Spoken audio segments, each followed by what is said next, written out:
Okay guys, it's been a week and this is my full review for the 2.2 update.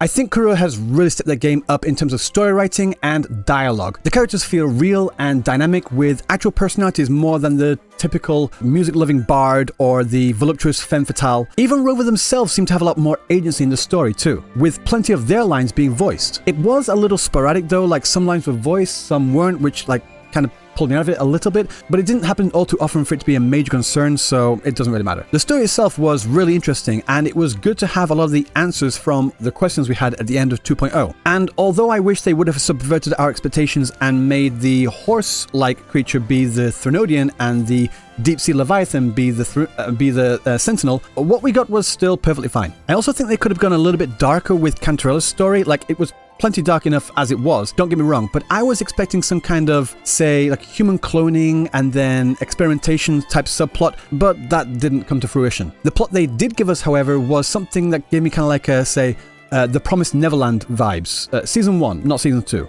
The good season. There were 3 new characters that we interacted with. 4 if you include the butler, who really should have been made a 4-star. Seriously, that was a majorly missed opportunity for Kuro right there. The new characters are Chacona, Cantarella, and also Cartethia.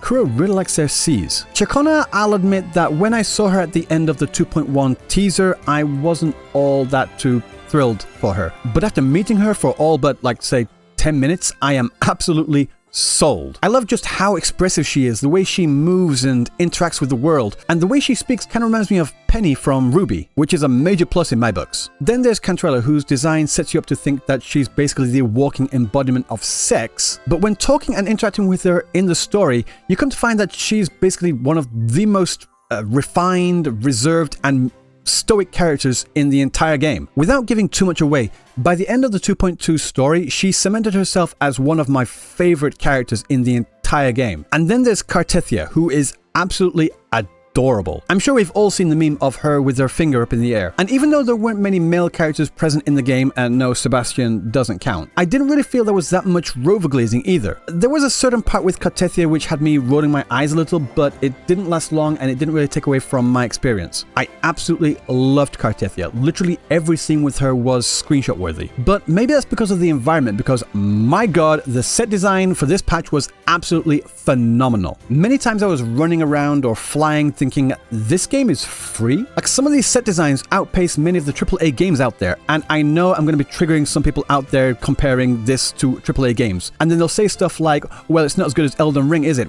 Despite the fact that many, like 95% of AAA games aren't as good as Elden Ring. Just because it isn't at the level of the best doesn't mean it isn't at that level, you know? I mean, like that AAA level. I think if they remove the gacha element and then repackage this as like a $70 game, I don't think anyone would argue that this isn't at the level of a AAA game, no? Especially with the current levels of graphics that they have right now. This game is at the AAA level in terms of quality, despite it being a gacha game, in my opinion anyway. And the cutscenes, guys, the cutscenes. The level of camera work for even the standing around dialogue sections was absolutely incredible. In the first 20 minutes alone, there were over 200 different camera angles, with the average shot length being around 6 seconds. If you felt like you were watching an anime or a movie or something, that's because they had the same average shot length of an anime or a movie. 6 seconds. That's a far cry from the 15 minutes of certain other games.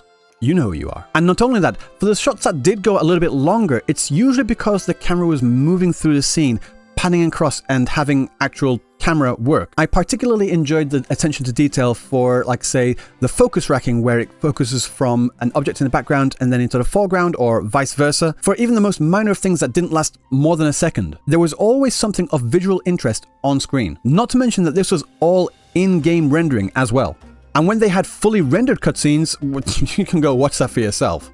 But enough about that. There were a few things that I thought that could have been improved, namely the puzzle section in the Avenolium. I'll be honest, I didn't quite like the implementation of the gravity calibrator. I love the gravity changing aspect. I love that.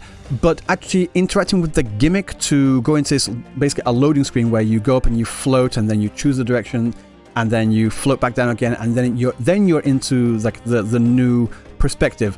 I thought that they could have implemented that a little bit better, much like how it was done in either, say, Honkai Star Rail in Penacony, or also in Neverness to Everness as well. I don't know, I just felt like interacting with that gimmick to go into those screens felt more like a chore. It kind of like ruined the flow when I was going through that area, when I was exploring that area, you know? Well, that's how it felt for me anyway. I don't know about you. And I don't really want to hear any excuses to say like a game engine this or optimization that, because it's already out there in other games. I'm sure they could have figured something out. Another problem I have, and this is a tiny first world level problem gripe I have, actually ties into my praise for the cutscenes earlier. I play on my keyboard and my mouse, and I am annoyed to no end that when I'm watching a cutscene, when it goes into a cutscene, I have the mouse show up smack dab in the middle of my screen, and I have to like move my mouse to get it off the screen, and then when they choose and when they change scenes, then it comes back again. I'm just, for the love of God, I just wish it just would go away. Is it not possible to keep it hidden until I actually need to use it? Or say, for example, until I actually use my mouse to select a dialogue option or to interact with something. On top of that, with how good these cutscenes are getting, I want to go into immersive mode when I'm watching them all. Like, just hide everything off screen and just let me experience it like I'm watching a TV show or a movie. Also, if they could have the autoplay function select the most generic answer in the dialogue selection boxes, whatever, then that would be great. I get that some people like to choose the selection there and, of course, make it an option so it does that if you want it to, it doesn't if you don't want it to. Personally, for me, unless the dialogue option actually changes what's gonna play out in the conversation, then I don't really care. I just want it to choose whatever and just let me sit back and enjoy it, because I am enjoying these cutscenes. Really heavily so. Also, another improvement to do with that is I honestly think that they should allow us to be able to replay any and all quests. Like, no rewards or drops or anything from these replays, but sometimes I really want to go back and try a different dialogue option here, or focus on something in the background there, stuff like that, you know? I've heard people say that this would make the game too big, but I think that those people don't realize that all the data is on your device already. Like, if you made a brand new account right now on whatever you're playing in, and then you go through, you will not have to download any old quests because it's already there. But on that point, like I said in my previous video, that I'm worried that the file sizes for these games will get too big. So I want to repeat that I think they should also implement something that allows you to manage game data, where you can delete old assets, well, uninstall and reinstall old assets, such as those old quests. Say, for example, I uninstalled Jeje's Companion Story Quest to save space, but then maybe I want to like replay it to check out that absolute babe Ju Yao. I could go into like say the gallery option and then tick a box to reinstall and have that quest come back onto my device, and then I can play it again and then uninstall later as well. Oh, one thing I think they should also allow you to do as well, this might be easy, difficult, I don't know, is that there should also be a pause button like at any point. So when you're because sometimes when you're like watching a cutscene, there's a specific frame that you really like, and that's really screenshot worthy. But by the time you like hide your UI to take the screenshot, it's already moved on to the next scene. You can't really pause it because the actual pause area, the pause section, is after that, and you just missed a shot.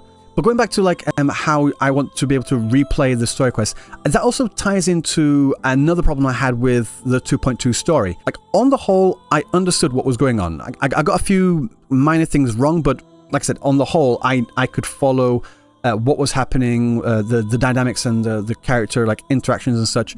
But you gotta admit, there were a few things that were a little difficult to follow, a little bit convoluted. So, and also, like, with this level of show don't tell style storytelling that Kuro is thankfully doing in their cutscenes, a lot of the information is more visual. So if I wanted to go back and check it in the voice lines, some of the stuff isn't there and I can't really check it. So being able to go back and then replay those sections and re-experience the entire thing again, that would allow us to further deepen our knowledge and deeper appreciation for the story, and it would also really help the lore theory crafters as well. I'm sure there are a few things out there that I'm missing, but I think those are my like entire general thoughts for the 2.2 update. Not perfect, but pretty damn close. A lot of people were asking like, what is my score? Like I said, not perfect, so I'm going to give it a 9 out of 10. A very solid 9 out of 10. Maybe even 9.5. But yeah, I think that's about it. What do you guys think? Let me know down in the comment section below. And if you like this video, don't forget to like, comment, and subscribe, because I have more videos like this coming out in the future. So until next time, I will see you in the next video. Peace.